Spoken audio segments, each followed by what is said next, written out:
Salut à tous, j'espère que vous allez bien. Tournée aux États-Unis finie. Les joueurs sont rentrés enfin. Quels enseignements on peut en tirer? On en parle de suite.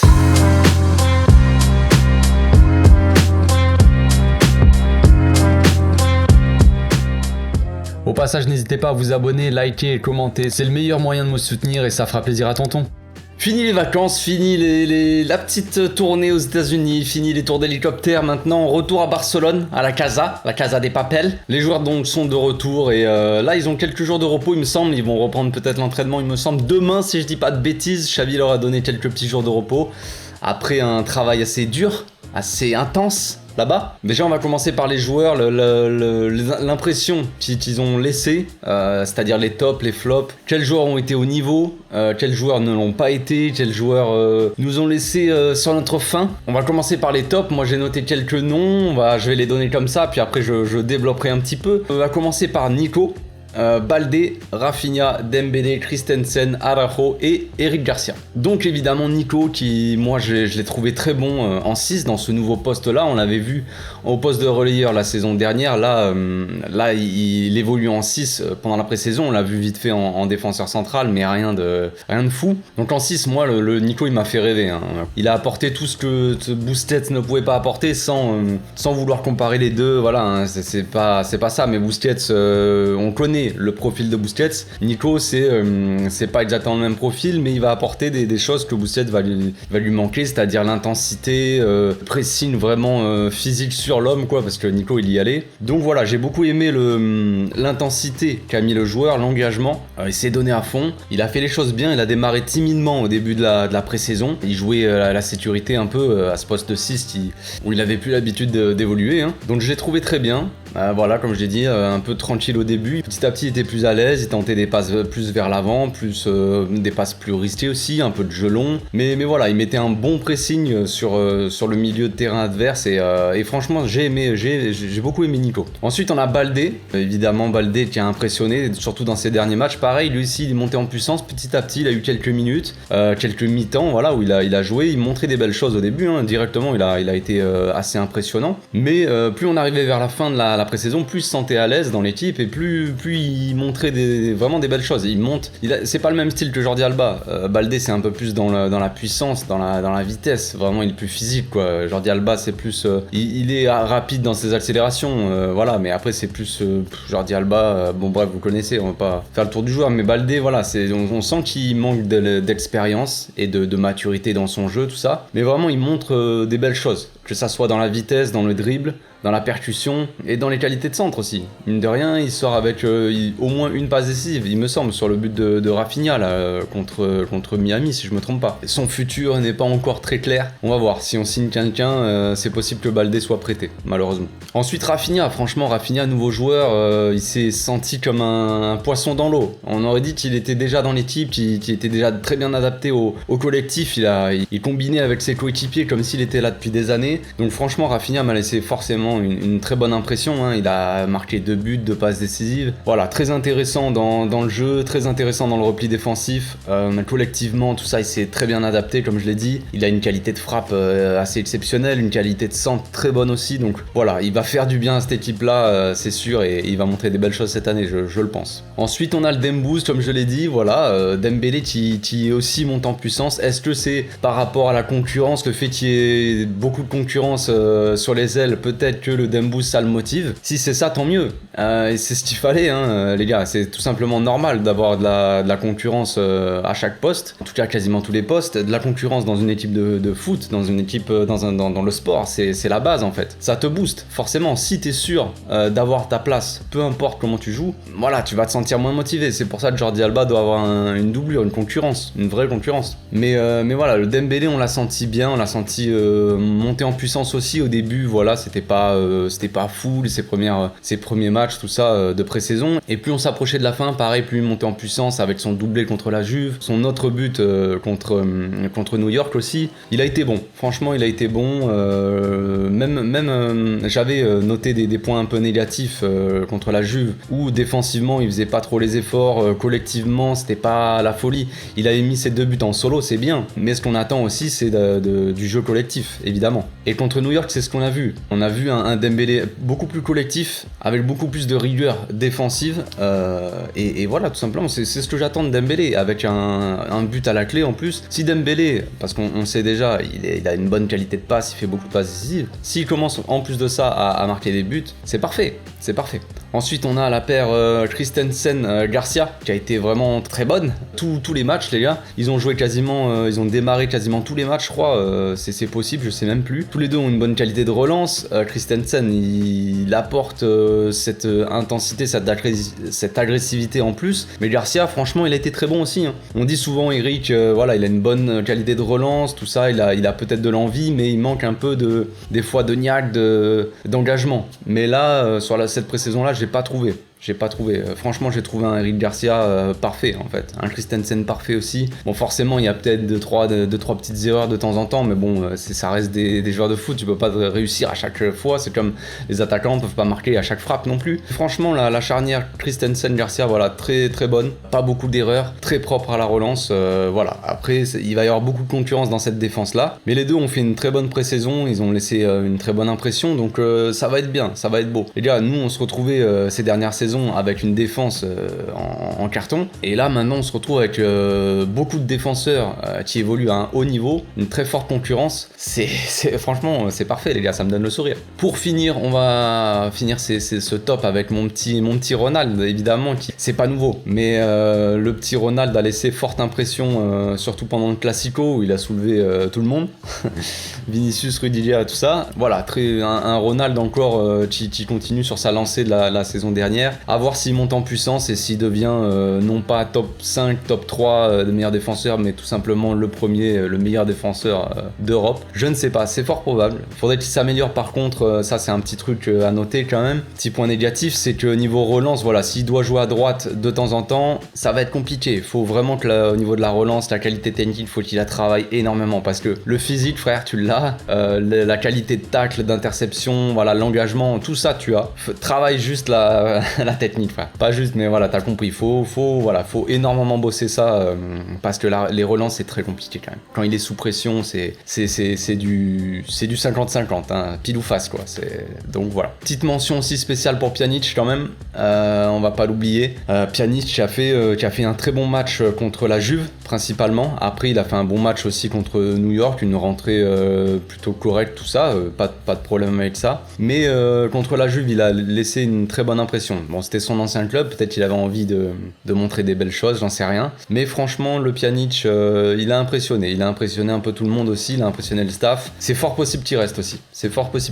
À noter que le Pjanic, niveau mentalité, c'est à souligner. Moi, j'applaudis la personne. Il a déjà baissé son salaire pour pouvoir être prêté, pour pas laisser le club en galère, machin, pour trouver une solution. Il avait baissé son salaire pour partir à Galatasaray, à Beşiktaş. Et là, il propose à nouveau pour rester de rebaisser à nouveau son salaire. Donc je ne peux qu'applaudir la mentalité de la personne. C'est beau, c'est beau, j'ai rien d'autre à dire. Certains devraient s'inspirer de ça, je ne sais pas, je ne pointe personne du doigt. Mon petit Frankie. Hein, concernant les flops, bon, il y en a pas énormément, mais bon, on va principalement forcément noter Piqué. Jordi Alba aussi. Alors, il y a un abonné qui m'a fait remarquer que ces joueurs-là revenaient de blessures. Je comprends.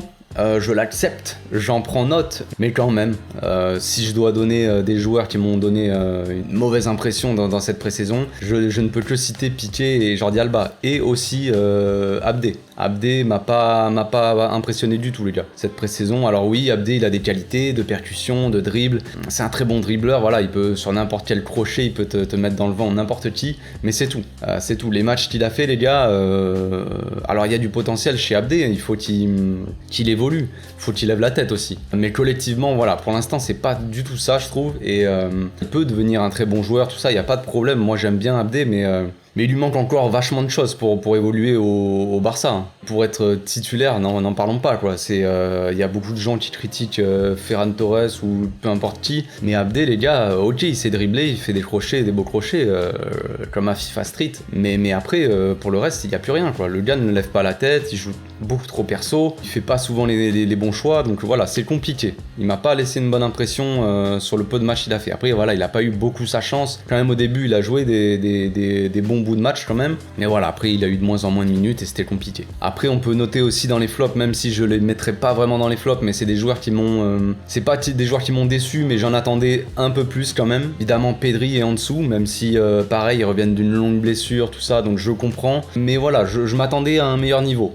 Après, c'est à mon avis, ça, je peux pas les mettre dans les flops, c'est vraiment à part, mais c'est des joueurs qui vont forcément monter en puissance, j'en suis sûr, j'ai pas de doute là-dessus. En dessous, c'est différent, c'est assez psychologique, voilà, donc ça mettra peut-être plus de temps. Pedri, c'est vraiment de la prévention de la part de Xavi déjà. Regardez, dans le dernier match, il l'a fait rentrer à la mi-temps, il l'a fait sortir à la 70e, il a vraiment pas beaucoup joué, c'est en prévention, au cas où il veut en prendre soin, il veut pas qu'il rechute pendant la saison. Donc voilà, on va prendre notre temps avec Pedri, il y a beaucoup de milieux, donc il n'y a pas de problème avec ça. Ensuite, dans les pareil, dans le même truc, des joueurs que j'attendais de voir, on va dire, plus, et que pas que j'ai été déçu, mais voilà, ça m'a laissé un peu sur ma faim, quoi. C'est Collado et Dest. Collado, il a joué un peu plus au début de la pré-saison contre Olot et tout ça. Après, petit à petit, il a disparu. Il y a des matchs où on l'a pas du tout vu. Voilà, moi j'en attendais pas énormément de Collado, mais voilà, Xabi avait dit que c'était un profil qui l'intéressait, un joueur peut-être qui pourrait être intéressant, tout ça. Après, on a eu un mercato assez monstrueux, donc voilà, c'est compliqué pour lui, mais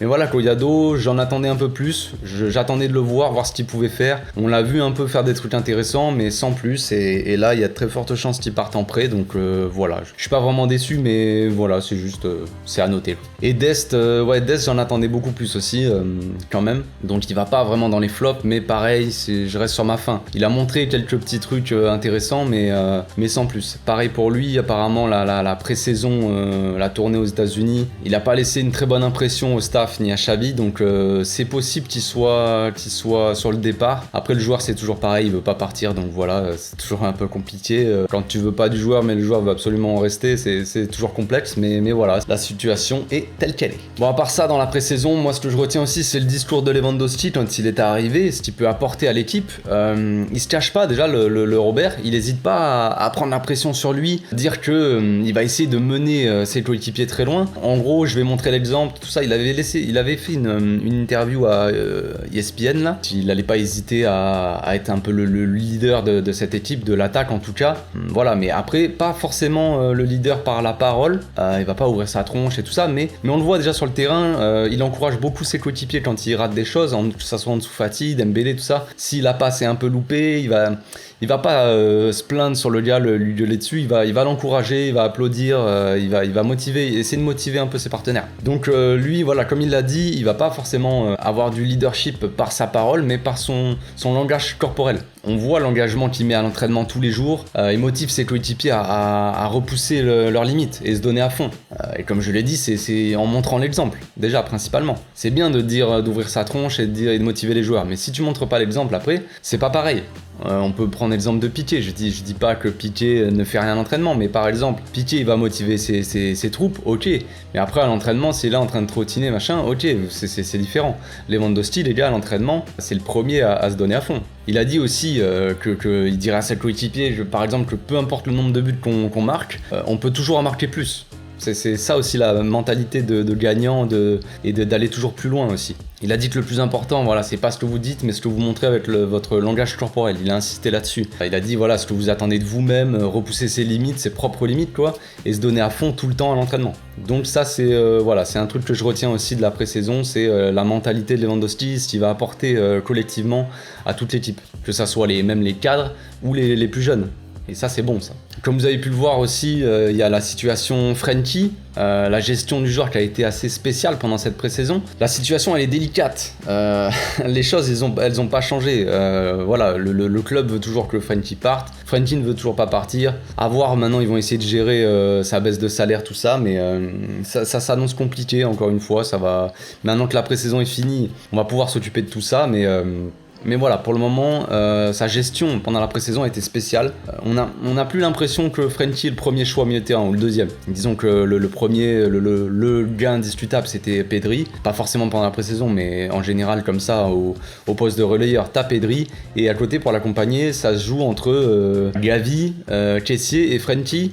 Mais sauf que Frenkie, c'est le troisième à mon avis. Ce qu'on a vu dans la pré-saison, les gars, soit c'était Gavi titulaire, soit c'était Kessié. Mais Frenkie, il a joué une fois au milieu. C'est pour le dernier match contre New York. Il a fait un très bon match. Par contre. Mais on voit que c'est plus le premier choix.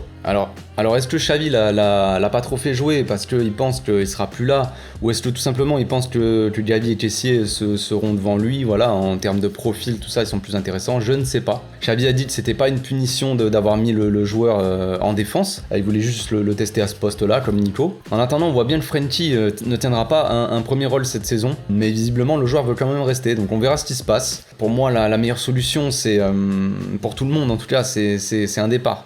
Sans hésiter. À part ça, on a vu des recrues s'adapter très rapidement, franchement, et s'intégrer au collectif, à l'équipe assez rapidement et assez bien. Christensen est celui qui a joué le plus de minutes pendant cette pré-saison. Kessié, lui, il a fait un très bon taf et on voit qu'il s'adapte très bien au groupe.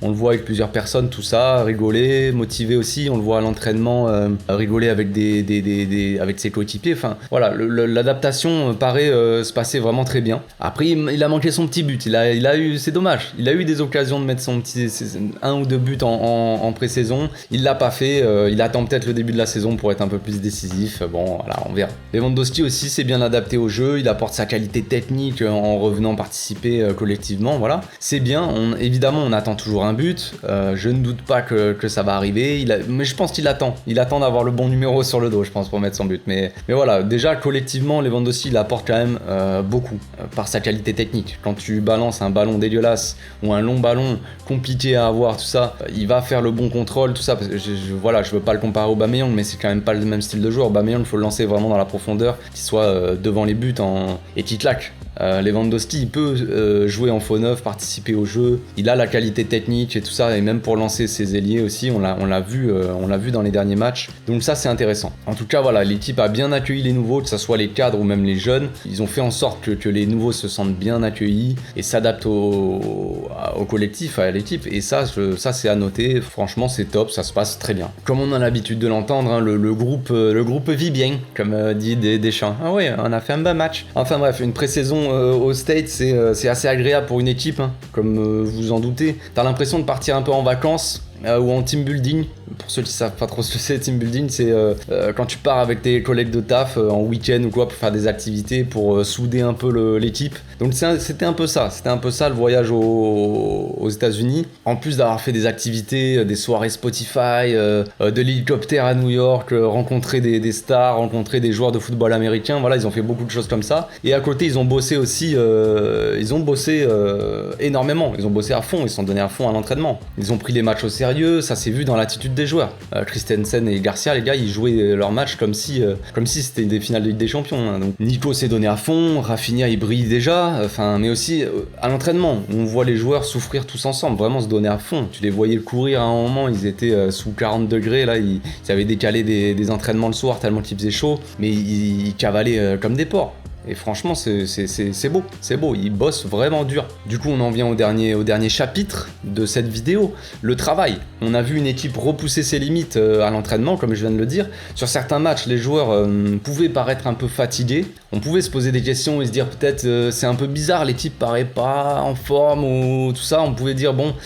C'est bizarre, ils sont un peu essoufflés, ils sont un peu fatigués, ils ont pas joué beaucoup. Mais les gars, on n'avait plus l'habitude, nous.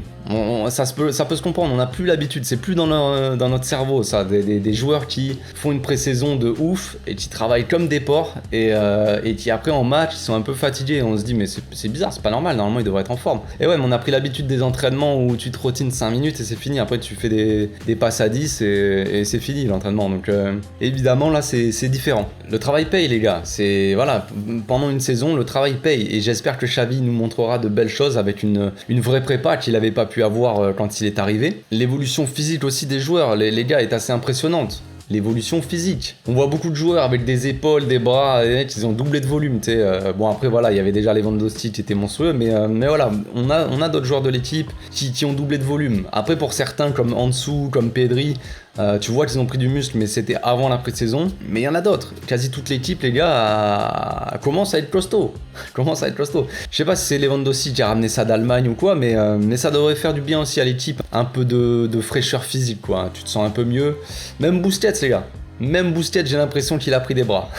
Enfin presque, mais j'ai l'impression. Enfin voilà, tout ça pour dire que cette pré-saison, les gars, il y avait beaucoup d'enseignements à retenir. Beaucoup de joueurs qui y ont plu quand même, mine de rien. Il y a plus de top que de flop au niveau des joueurs, même si voilà, les flops que j'ai mis en termes de joueurs, c'est vraiment des flops légers, quoi. Même Piqué, Alba, disons que c'est des flops, mais ça c'est pas vraiment nouveau. C'est pas les joueurs les plus compétitifs qu'on a dans l'effectif, ça c'est clair. Enfin bref, j'espère que ma vidéo vous a plu, les amis. On se retrouve bientôt pour une nouvelle vidéo, peut-être même ce soir, qui sait, si je suis en forme. D'ici là, les amis, portez-vous bien, passez une très bonne journée. Ciao.